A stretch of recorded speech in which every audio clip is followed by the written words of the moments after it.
An operator set a real secret, flipped authentication on, and restarted.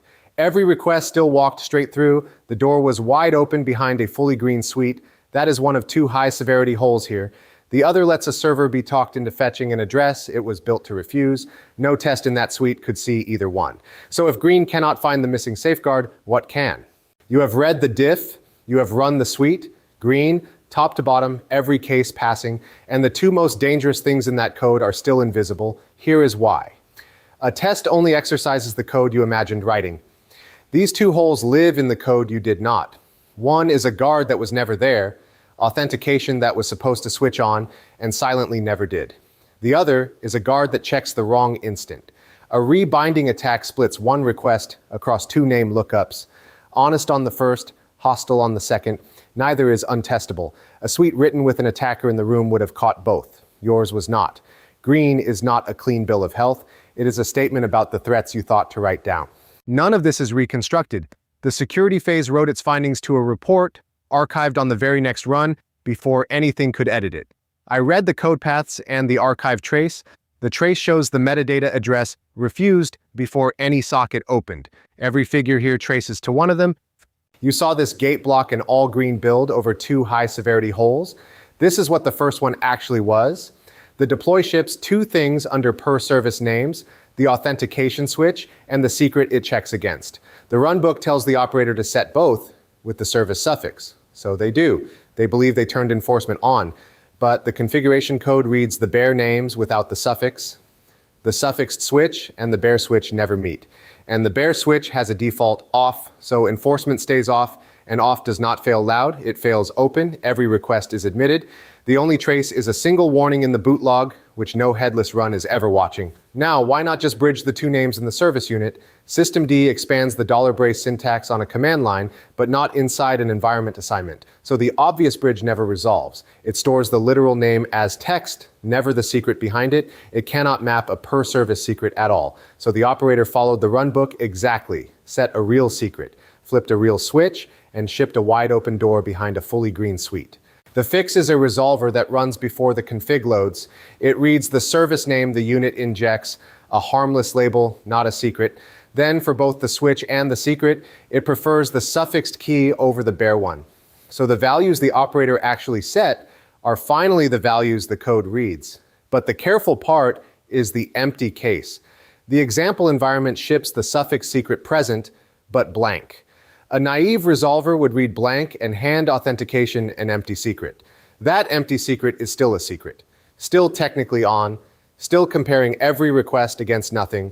So the resolver overrides the bare key only when the suffixed value is truthy, blank falls straight through to nothing, and nothing means fail closed, requests refused, not admitted, and the compare underneath is clean, constant time, never a plain equals.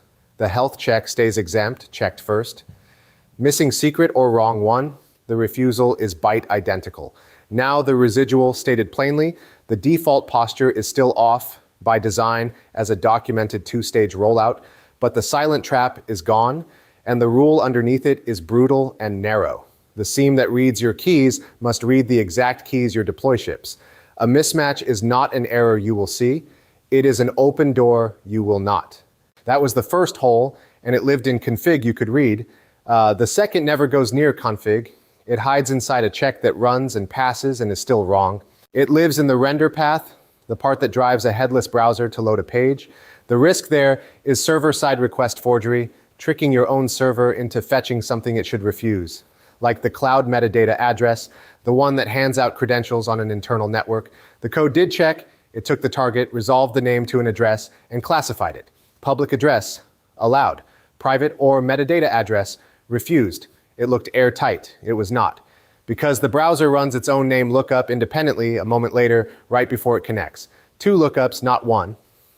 This is a time of check to time of use gap. The address your check inspects and the address your socket reaches no longer have to match. A rebinding attacker lives in exactly that gap. Their domain name system server answers the first lookup with a public address, so your check passes. Then it answers the browser's second lookup with a private one. The check saw a safe address. The socket connected to a forbidden one.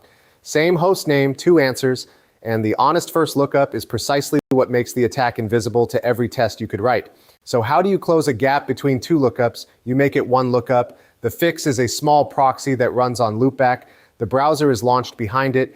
Every connection the browser makes now funnels through that proxy first. The proxy resolves the host once. It classifies that exact address. It connects to that exact address and no other. There is no second lookup left for an attacker to poison. You do not validate a name and then trust the connect. You pin the exact address the connect will use. A forbidden target is refused before a single byte reaches upstream. The tunnel never opens. It never terminates the encryption either. It splices raw bytes. So certificate checking survives end to end. Then underneath it, a second wall the application cannot undo. The service unit denies whole ranges at the kernel, private, link local, the metadata address. The operating system enforces that with no name lookup involved at all. If the proxy ever failed, the kernel still refuses.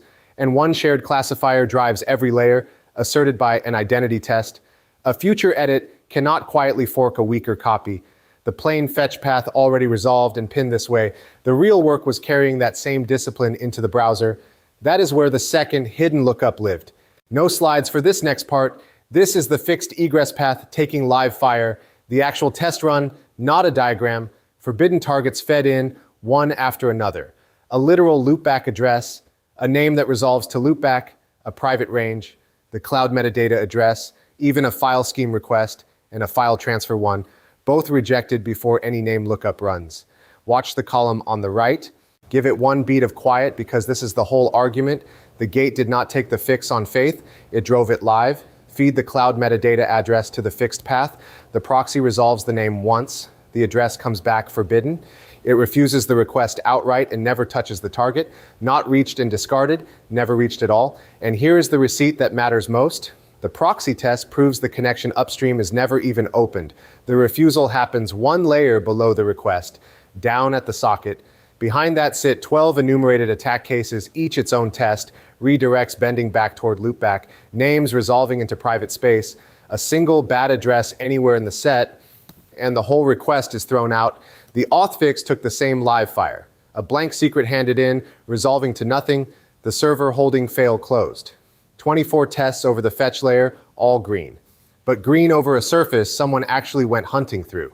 The gate signed off. Nothing high, nothing critical left standing. So, back to the question. If a green suite cannot see the missing safeguard, what can? Not the tests you would have thought to write, those already passed. A gate that assumes the hole is there and writes the adversarial test you skipped. Two holes, both closed at the layer that actually decides. Authentication that fails closed when its secret is empty. A connection pinned to the one address you vetted. A kernel that refuses the rest regardless. Nothing high, nothing critical left standing. Here is your one action this week. Find the safeguard, nothing tests. The auth you simply assumed was on. The egress, nothing pins. Then ask who would notice if it were quietly gone. Next, we turn the lens around. These gates caught real holes in the product, but how do you trust the harness that runs the gates? We test the loop itself, token-free against a frozen mock. Receipts, as always.